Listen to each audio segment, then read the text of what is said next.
ازيكم عاملين ايه؟ هاخدكم معايا في جولة جديدة ورسم حر في المتحف الزراعي. المتحف الزراعي موجود في الدقي، للي مش عارفه اقرب محطة مترو ليه محطة الدقي. 10 دقايق بالظبط من محطة الدقي.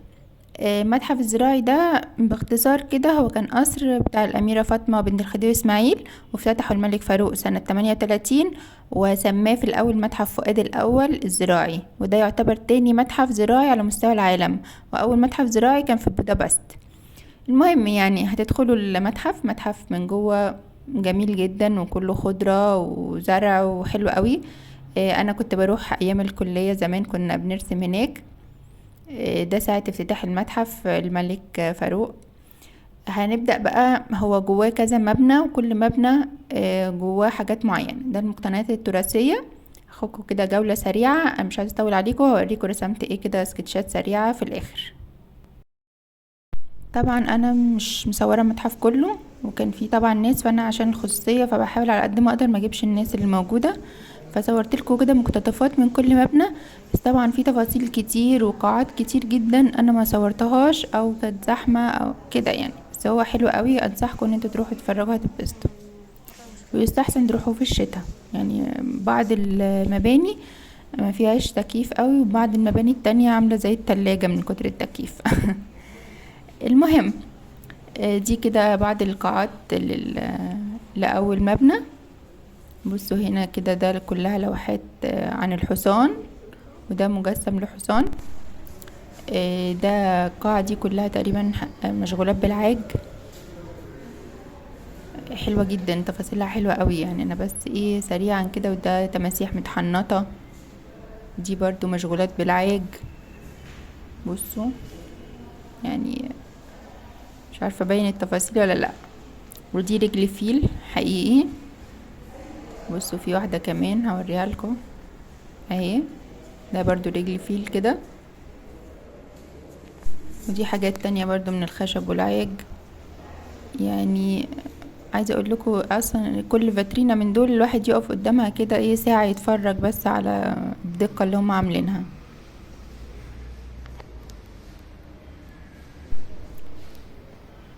وفي طبعا بقى قاعات كتير جدا. دي قاعة برضو حبيت اوريها لكم، تطور الكاميرات. بصوا من القديم قوي للحاجات الاحدث فالاحدث. هيحب قوي المكان ده هو التصوير اهو. يعني انواع كتير للكاميرات والعدسات، والالات اللي هي التصوير والاضاءة فبرضو قاعة حلوة للي مهتم يعني. هوريكم برضو كذا حاجة تانية. ده السلم كده هو دورين ماشي، وده بقى الدور اللي فوق.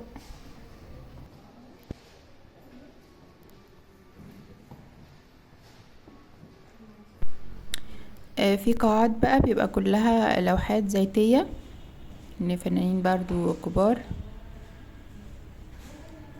انا مش يعني بحاول اصور بسرعة، بس طبعا ايه كل حاجة عايزة ان انتوا تقعدوا تتفرجوا عليها بمزاج كده. بس عشان الهدف من الفيديو ان انا اوريكم بس ايه اللي في المتحف، مش عايزة اطول عليكم. دي قاعة تانية برضو.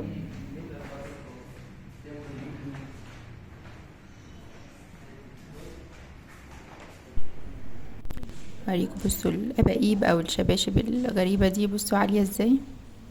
انا شفتها هنا في المتحف ده، وفي المبنى التاني بتاع الحاجات السورية. التمثال ده برضو عجبني، هو كله غائر ما فيهوش اي بارز. ده مبنى تاني.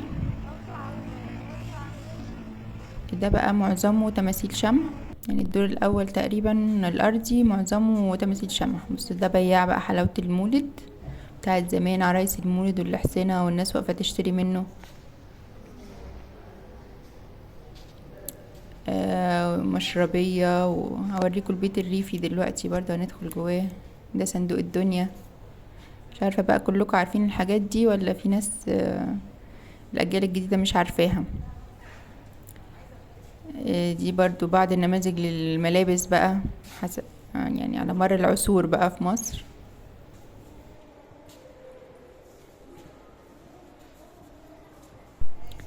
ودي زفة عروسة. الهودج بتاعها اهو، هوريها لكم برضو من قدام. نشوف برضو ايه الحاجات دي سريعا. ده كان الوشم، و دي اللي بتقرا الودع، وهنا ده بياع قماش. كل دي تماثيل شمع زي ما قلت لكم كده. اوريكم بقى ايه الزفه من قدام كده اهي، والعروسه في جوه فوق على الجمل بقى، والمزمار والطبل هنا دي بقى قهوه، وهنا المغني المطرب، وهنا دول بيلعبوا. في حاجات تانية انا مصورتهاش، انا بس ايه سريعا كده بحاول اوريكم يعني ايه القاعات فيها ايه او المباني فيها ايه، وانتوا بقى روحوا اتفرجوا كده بمزاج. ده البيت الريفي، احنا دخلنا المفروض ان ده مأذون وبيكتب الكتاب يعني. وهنا اهو بيجيبوا الشربات من جوه اهو، المأذون اهو والعريس، هم قالوا لي كده. وده الولد بيجيب الشربات. ده شكل البيت الريفي يعني من جوه. وهنا برضو اهي واقفة بصينية الشربات، ودي طالعة فوق السطوح، وعاملين هنا برج حمام. لا مهتمين بالتفاصيل قوي يعني. هوريكم العروسة دلوقتي. دي طنط كان قاعدة بتخبز. عايزة اقول لكم انا ولادي كانوا بيتخضوا هما ماشيين. هنا بقى اهو واحدة قاعدة بتطبل كده، والعروسة دي الرقاصة، وواحدة بترقص يعني، ودي العروسة بس مبهدلة شوية. بس تقريبا هو ده البيت الريفي. في الجدة قاعدة هنا بس. ده بقى الدور اللي فوق في نفس المبنى، حيوانات متحنطة رؤوس، وفي تماثيل لحيوانات او نماذج لحيوانات صغيرة يعني. بس هنا محنط وهياكل عظمية.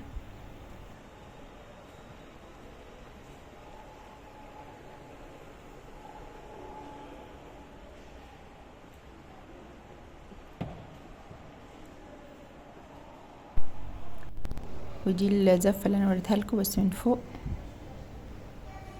اهو. ده المكان كده سريعا. هو المتحف كبير طبعا، مش هقدر اصور لكم كل القاعات، انا اخدت لكم نماذج كده، والحاجات اللي كانت بصراحة كمان فاضية ما فيهاش ناس كتير. هنا هي دي حيوانات محنطة او طيور متحنطة.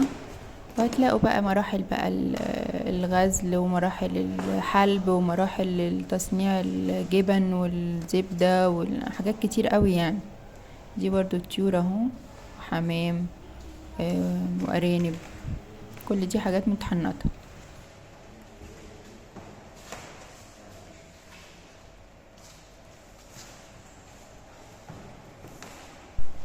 هوريكوا قاعة تانية كده قبل ما حد يجي.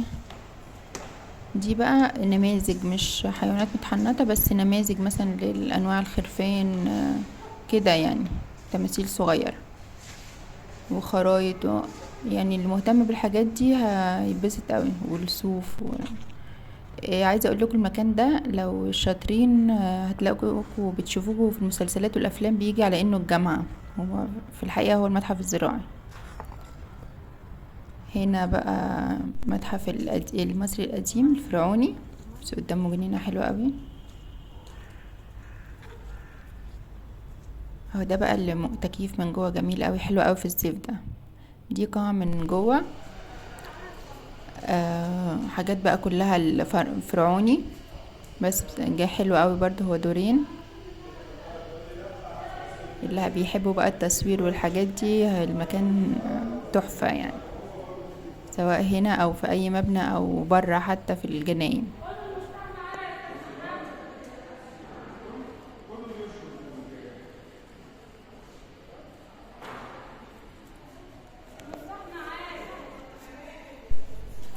هعمل لكم جولة سريعة كده. بصوا بس مش عايزة اقرب من الناس. ده بقى السوري والفلسطيني، مبنى تاني، نماذج برضو للملابس السورية والفلسطينية، وبعض الاكسسوارات بتاعتهم والملابس، الديكورات ومجسمات كده وأواني.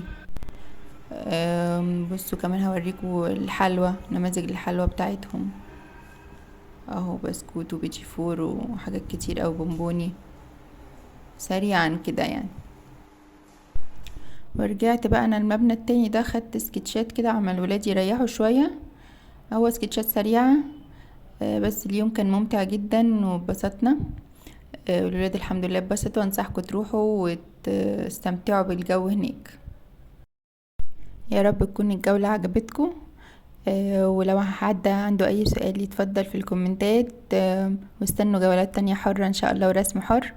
ولو حابين تنزلوا ترسموا معايا ممكن ننسق يوم.